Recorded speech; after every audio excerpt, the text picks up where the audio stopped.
అన్న ఇది మనశంకర్ వరప్రసాద్. నేను ఆల్రెడీ సెకండ్ టైం చూస్తున్నాను. నేను ఆల్రెడీ శ్రీరాముల్లో ప్రీమియర్ చూశాను. సింపుల్గా చెప్తున్నా, it's a complete festival family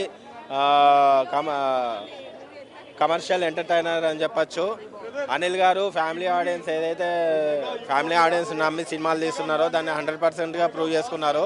family audience మాకు ఒక ఎంటర్టైన్మెంట్ చాలు. ఒక 2.5 hours మాకు ఎంటర్టైన్మెంట్ ఇస్తే చాలు. మాకు ఏమొద్దు, ఏ రక్తపాతాలు వద్దన్న ఆడియన్స్కి పర్ఫెక్ట్ ఎగ్జాంపుల్. నిజంగా వింటేజ్ అన్నదానికి కరెక్ట్ యాప్ట్ మూవీ ఇది. బాస్ని అయితే కరెక్ట్ యూజ్ చేసుకున్నారు అనిపించింది. ఎందుకంటే వింటేజ్ అనే పదం అనిల్ గారి వర్షన్లో ఫ్యామిలీ జోనర్లో బాస్ అనేది నటించలేదు. సో ఈ మూవీలో కరెక్ట్గా సరిపోయింది.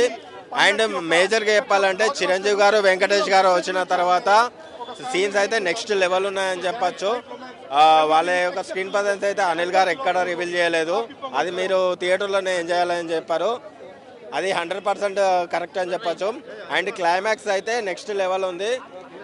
2026 పొంగల్ క్లియర్ విన్నర్ మనశంకర్ వరప్రసాద్.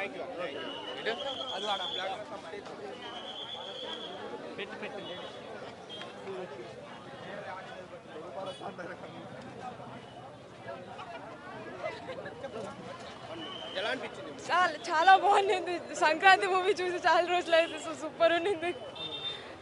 మా కజిన్స్ అక్కడ ఉన్నారు, ఇంకా వాళ్ళు బాగా చెప్పగలరు.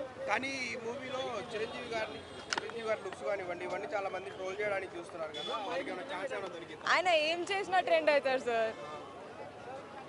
చిరంజీవి గారు ఈ ఏజ్ లో కూడా ఆ గ్రేస్, ఆ ఫైట్స్ ఎలా అనిపించింది సార్? ఆయన గ్రేస్ ఎక్కడ తగ్గదు సార్. చాలా మెగాస్టార్ అంటే మెగాస్టార్ లెవెల్ ఎప్పుడు కాన్స్టెంటే ఉంటుంది. అది చాలా బాగుంది. వెంకటేష్ గెస్ట్ అపియరెన్స్ నేను అసలు చాలా బ్యూటిఫుల్గా ఉన్నారండి. చాలా అంటే చాలా బ్యూటిఫుల్గా ఉన్నారు. అనుకోవడం ఏంది, ఎక్కడికి వెళ్ళారని కంబ్యాక్ ఇవ్వడానికి సూపర్ ఉంది. 20 out of 10 అండి. చాలా బాగుంది. హైలైట్స్